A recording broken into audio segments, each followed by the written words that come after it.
2 Me enseñarás el camino de la vida. Hartura de goces. Delante de tu rostro, a tu derecha, delicias para siempre. Salmos 16:11 He buscado el camino hacia Dios toda mi vida. Sé que lo has hecho. Y ahora lo he encontrado, y no puedo creerlo. Me parece estar aquí sentado, escribiéndome a mí mismo. Es lo que estás haciendo. Pero no creo que sea eso lo que debería parecerme una comunicación con Dios. ¿Quieres clarines y trompetas? Veré qué puedo hacer. ¿Sabes? Habrá quienes digan que todo este libro no es más que una blasfemia. Especialmente si sigues haciéndote el gracioso. Deja que te explique algo. Tenéis la idea de que Dios solo se muestra de una única manera. Esa es una idea muy peligrosa. Eso os impide ver a Dios en todas partes. Si crees que a Dios se le ve, y se le oye solo de una manera, o es solo de una manera, me mirarás sin verme día y noche. Te pasaréis toda la vida buscando a Dios, y no le encontrarás. Precisamente porque estarás buscando a alguien. Lo pongo como un ejemplo. Se ha dicho que, si uno no ve a Dios en lo profano, y en lo profundo, se está perdiendo la mitad de la historia. Es una gran verdad. Dios está en la tristeza, y en la carcajada, en lo amargo, y en lo dulce. Detrás de cada cosa, se oculta un propósito divino. Y, por lo tanto, en cada cosa, se halla la presencia divina. Una vez empecé a escribir un libro titulado Dios es un bocadillo de salami. Habría sido un buen libro. Yo tenía esa inspiración. ¿Por qué no lo escribiste? Me pareció una blasfemia. O, cuando menos, una horrible irreverencia. Querrás decir una maravillosa irreverencia. ¿De dónde has sacado la idea de que Dios es solo reverente? Dios es lo alto y lo bajo. Lo caliente y lo frío. La izquierda y la derecha. Lo reverente y lo irreverente. ¿Acaso piensas que Dios no ríe?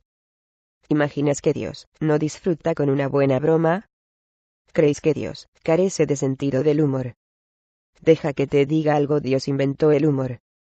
Debes hablarme en un tono circunspecto cuando te dirijas a mí. Se hallan fuera de mi comprensión los términos fuertes, o la jerga. Te aseguro que puedes hablarme como hablarías con tu mejor amigo. ¿Crees que hay alguna palabra que yo no haya oído? ¿Una visión que no haya visto? ¿Un sonido que no conozca? ¿Crees acaso que desprecio alguno de ellos, mientras que guste de los otros? Te aseguro que no desprecio nada. ¿Nada de ello resulta repulsivo para mí? Eso es la vida. Y la vida es el don. El tesoro inenarrable. Lo más sagrado de todo. Yo soy la vida, puesto que yo soy la sustancia que constituye la vida. Cada uno de sus aspectos tiene un propósito divino. No existe nada, absolutamente nada, sin una razón conocida y aprobada por Dios. ¿Cómo puede ser eso? ¿Y qué hay del mal que ha creado el hombre? No podéis crear nada, ni un pensamiento, ni un objeto, ni un acontecimiento, ninguna experiencia de ninguna clase, que no sea el resultado del plan de Dios. Puesto que el plan de Dios respecto a vosotros es que creéis cualquier cosa, todo aquello que queráis. En esta libertad reside la experiencia de Dios como siendo Dios, y esta es la experiencia para la que yo os he creado a vosotros y a la propia vida. El mal es aquello a lo que vosotros llamáis mal. Pero incluso eso es de mi agrado, puesto que solo a través de eso que llamáis mal podéis conocer el bien. Solo a través de eso que llamáis obra del demonio podéis conocer y hacer la obra de Dios. Yo no amo más lo caliente que lo frío, lo alto que lo bajo, la izquierda que la derecha. Todo es relativo. Todo forma parte de lo que es. Yo no amo más lo bueno que lo malo. Hitler fue al cielo. Cuando entiendas esto, entenderás a Dios. Sin embargo, me han enseñado a creer que el bien y el mal existen. Que lo correcto y lo equivocado son términos opuestos. Que algunas cosas no están bien, no resultan aceptables a los ojos de Dios. todo resulta aceptable a los ojos de Dios, ya que, ¿cómo puede Dios no aceptar algo que es? Rechazar algo significa negar que existe. Decir que algo no está bien significa afirmar que no forma parte de mí. Y eso es imposible. Sin embargo, sed fieles a vuestras creencias, y mantened como ciertos vuestros valores, ya que se trata de los valores de vuestros padres, y de los padres de vuestros padres, de vuestros amigos, y de vuestra sociedad. Estos forman la estructura de vuestra vida, y perderlos equivaldría a deshacer el tejido que constituye vuestra experiencia. No obstante, examinadlos uno por uno. Revisadlos pieza por pieza. No deshagáis la casa, pero observad cada uno de los ladrillos, y reemplazad los que veáis que están rotos, y no pueden soportar ya la estructura. Vuestras ideas respecto a lo correcto, y lo equivocado, son solo eso, ideas. Son pensamientos que constituyen la forma, y crean la sustancia de quienes sois. Solo habría una razón para cambiar alguna de ellas. Solo un propósito para alterarlas si no sois felices siendo quienes sois. Únicamente vosotros podéis saber si sois felices. Solo vosotros podéis decir de vuestra vida: esta es mi creación, mi hijo, en la que me complazco. Si vuestros valores os sirven, mantenedlos. Argumentad a su favor. Luchad para defenderlos. Pero procurad luchar de manera que no hagáis daño a nadie. El daño no es un ingrediente necesario en la receta. Dice: sed fieles a vuestros valores, y, al mismo tiempo, que todos nuestros valores son equivocados. Ayúdame a entenderlo. Yo no he dicho que vuestros valores sean equivocados, pero tampoco que sean correctos. Son simplemente juicios, afirmaciones, decisiones. En su mayor parte, se trata de decisiones que no habéis tomado cada uno de vosotros, sino algún otro. Quizá vuestros padres, vuestra religión, vuestros profesores, historiadores, políticos. Muy pocos de los juicios de valor que habéis incorporado a vuestra verdad son juicios que habéis formulado vosotros mismos, basándoos en vuestra propia experiencia. Pero la experiencia es lo que vinisteis a buscar aquí, y por vuestra experiencia ibais a crearos a vosotros mismos. Pero vosotros os habéis creado a vosotros mismos por la experiencia de los demás. Si hubiera algo parecido al pecado, sería esto permitiros a vosotros mismos haber llegado a ser lo que sois por la experiencia de los demás. He aquí el pecado que habéis cometido. Todos vosotros. No esperáis a tener vuestra propia experiencia, sino que aceptáis la experiencia de los demás como el Evangelio literalmente, y luego, cuando os encontráis con la experiencia real por primera vez, permitís que lo que ya sabíais acerca del encuentro oculte lo que realmente pensáis. Si no obrarais así, podríais tener una experiencia completamente diferente. Una experiencia que haría aparecer a vuestro maestro o fuente original como equivocado. En la mayoría de los casos, no queréis que vuestros padres, escuelas, religiones, tradiciones o sagradas escrituras aparezcan como equivocados, de modo que negáis vuestra propia experiencia a favor de lo que os han dicho que penséis. Ninguna realidad puede ilustrar esto con mayor profundidad que vuestro tratamiento de la sexualidad humana. Todo el mundo sabe que, de entre todas las experiencias físicas al alcance de los humanos, la experiencia sexual puede ser la más atractiva, emocionante, poderosa, estimulante, renovadora, energética, íntima, y con mayor capacidad de afirmación, unión y recreación. Aun habiendo descubierto esto experiencialmente, habéis decidido en cambio aceptar los juicios, opiniones e ideas previos acerca del sexo difundidos por otros. Todos ellos con intereses creados en que penséis de una u otra manera. Dichas opiniones, juicios e ideas han ido directamente contra vuestra propia experiencia. Sin embargo, debido a que no estáis dispuestos a considerar equivocados a vuestros maestros, os convencéis a vosotros mismos de que debe ser vuestra experiencia la que está equivocada. El resultado es que habéis traicionado vuestra auténtica verdad en relación a esta cuestión. Y ello con resultados devastadores. Lo mismo habéis hecho con el dinero. En aquellos momentos de vuestra vida en que tenéis mucho dinero, os sentís estupendamente. Os sentís estupendamente recibiéndolo, y os sentís estupendamente gastándolo. No hay nada malo en ello. No hay ningún mal, nada intrínsecamente equivocado. Sin embargo, han arraigado tan profundamente en vosotros las enseñanzas de los demás sobre este tema, que habéis rechazado vuestra experiencia a favor de la verdad. Al haber adoptado esta verdad como vuestra, habéis construido pensamientos en torno a ella. Pensamientos que son creadores. Habéis, pues, creado una realidad personal en torno al dinero que lo aleja de vosotros. Ya que, ¿para qué trataríais de atraer algo que no es bueno? Sorprendentemente, habéis creado la misma contradicción en torno a Dios. Todas vuestras experiencias más profundas acerca de Dios os dicen que Dios es bueno. Todos aquellos profesores vuestros que os enseñan algo acerca de Dios os dicen que Dios es malo. Vuestro corazón os dice que hay que amar a Dios, sin temerle.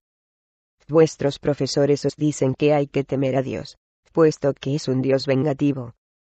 Habéis de vivir en el temor a la cólera de Dios, dicen. Debéis temblar en su presencia.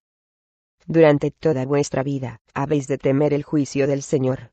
Os han dicho pues el Señor es justo, y todo lo sabe.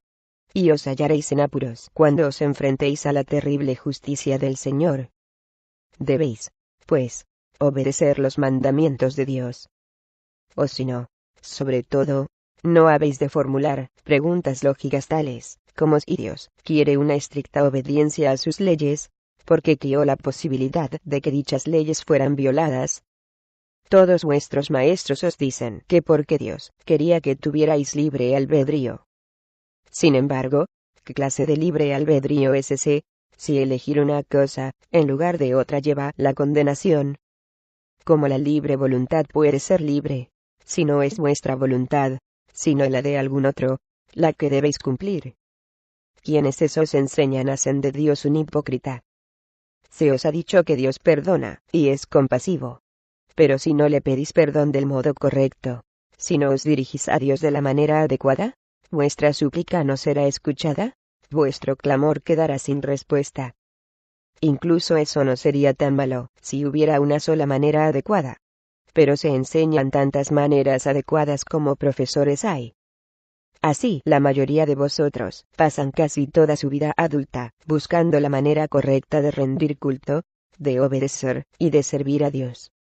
La ironía del asunto está en que yo no quiero vuestro culto, yo no necesito vuestra obediencia, y no necesitáis servirme.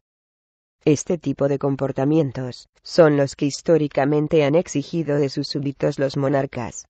Normalmente, monarcas egocéntricos, inseguros y tiránicos. En absoluto son exigencias divinas. Y es extraordinario que el mundo no haya llegado ya a la conclusión de que tales exigencias son falsas, de que no tienen nada que ver con las necesidades o los deseos de Dios. La divinidad no tiene necesidades. Todo lo que hay es exactamente eso, todo lo que hay. Por lo tanto, no quiere nada, ni carece de nada. Por definición. Si queréis creer en un Dios que de alguna manera necesita algo, y se siente tan dolido, si no lo obtiene que castiga a aquellos de quienes esperaba recibirlo entonces, es que queréis creer en un Dios mucho más pequeño que yo. Y verdaderamente sois hijos de un Dios menor. No, hijos míos. Por favor, dejadme que os asegure una vez más, por medio de este texto, que no tengo necesidades. No necesito de nada. Esto no significa que no tenga deseos. Deseos y necesidades no son la misma cosa, aunque para muchos de vosotros lo sean en vuestra vida actual. El deseo es el principio de toda creación. Es el primer pensamiento. Es un sentimiento grandioso en el alma.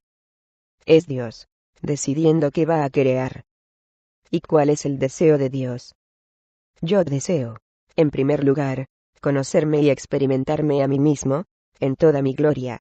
Saber quién soy. Antes de inventaros a vosotros, y todos los mundos del universo, era imposible para mí hacerlo. En segundo lugar, deseo que podáis conocer y experimentar quiénes realmente sois, por medio del poder que os he dado de crearos y experimentaros a vosotros mismos de cualquier modo que escojáis. En tercer lugar, deseo que todo el proceso de la vida sea una experiencia de constante alegría, de continua creación, de interminable expansión, y de total realización en cada momento. He establecido un sistema perfecto mediante el que estos deseos puedan realizarse. Se están realizando ahora, en este mismo momento. La única diferencia entre vosotros y yo es que yo lo sé. En el momento en que alcancéis el conocimiento pleno, momento que puede sobrevenir en cualquier instante, vosotros sentiréis lo mismo que yo siento constantemente: una alegría, amor, aceptación, bendición y agradecimientos totales. Estas son las 5 actitudes de Dios.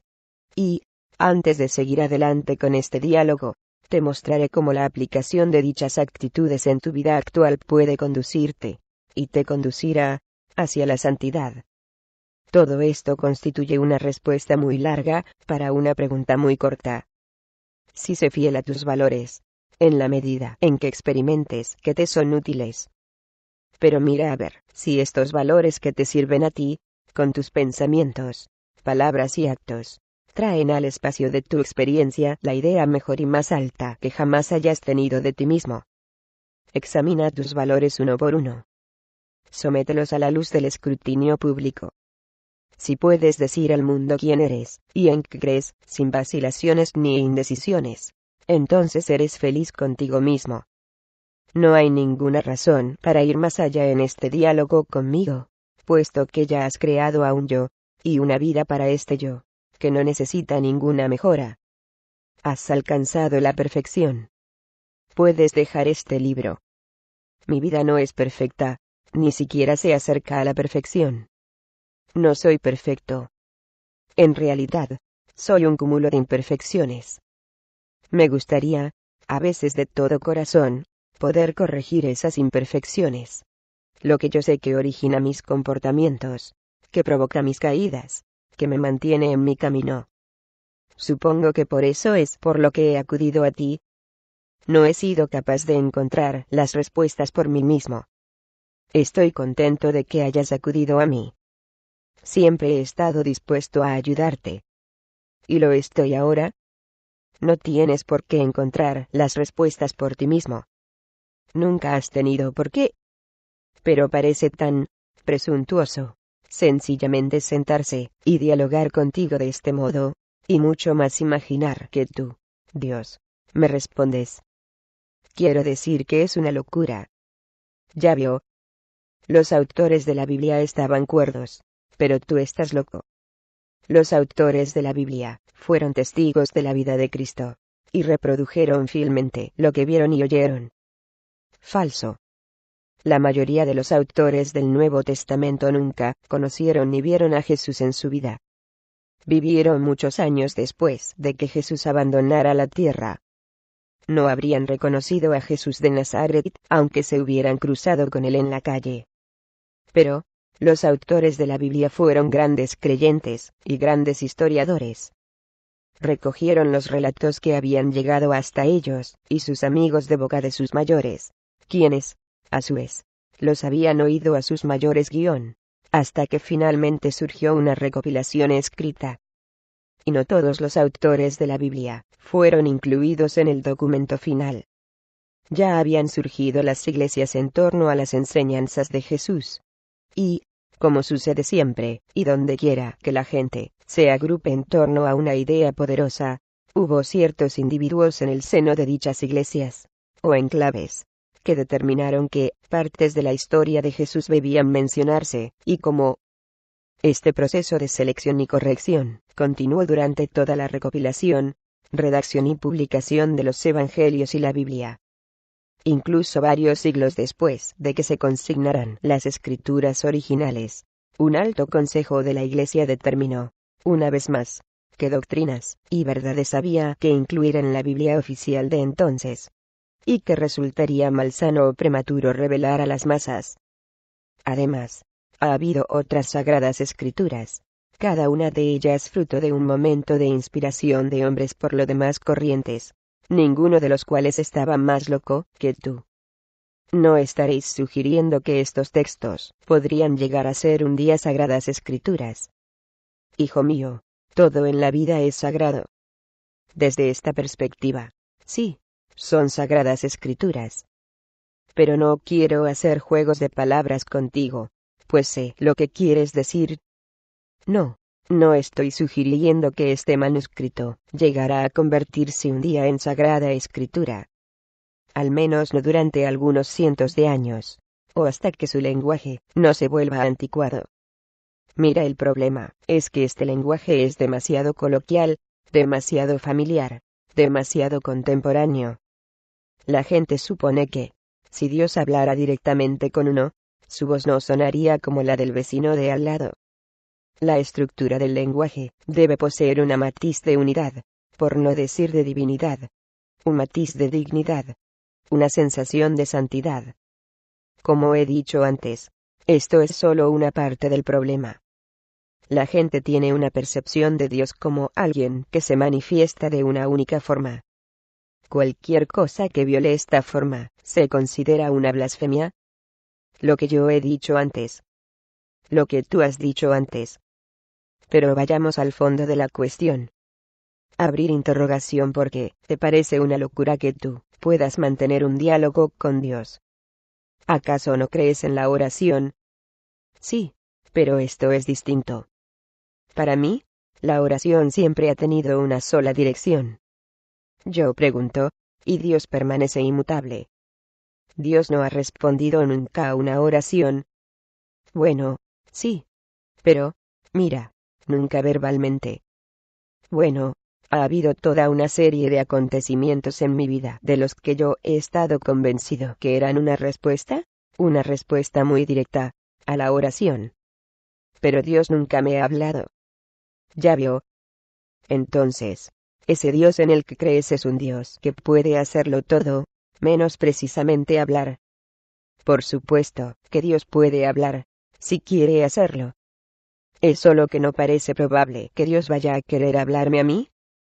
He ahí la raíz de todos los problemas que experimentas en tu vida, que no te consideras a ti mismo suficientemente digno de que Dios te hable. Cielo santo. ¿Cómo puedes esperar nunca oír mi voz, si no te crees a ti mismo lo suficientemente digno de que te hable? Te lo aseguro, en este momento, estoy haciendo un milagro. Pues no solo estoy hablándote a ti, sino a cualquiera que haya comprado este libro, y esté leyendo estas palabras. En este momento, estoy hablando a cada uno de ellos. Sé quién es cada uno de ellos. Sé quiénes encontrarán su camino a través de estas palabras. Y sé, como con todas mis otras comunicaciones, que algunos serán capaces de oír, y otros solo serán capaces de escuchar, pero no oirán nada. Bien. Eso plantea otra cuestión. Ya había pensado en publicar este material, tal como se está escribiendo. Sí. ¿Qué tiene eso de malo? No me dirán que estoy creando todo esto en provecho propio, y eso no hará que resulte sospechoso. El motivo de que escribas esto es que podrás ganar mucho dinero. No. No es por eso por lo que empecé a hacerlo. Inicié este diálogo sobre el papel debido a que mi mente ha estado acosada por una serie de preguntas durante 30 años. Y estaba hambriento, más bien famélico, de respuestas. La idea de que podía hacer un libro con todo esto vino más tarde. Te la di yo. Tú. Sí. No creerás que voy a dejar que desperdicies todas estas maravillosas preguntas y respuestas. No había pensado en eso. Al principio, solo quería que mis preguntas fueran respondidas. Que mi frustración acabara. Que mi búsqueda terminara. Bien. Entonces deja de cuestionarte tus motivos, cosa que haces incesantemente. Y vamos con ello.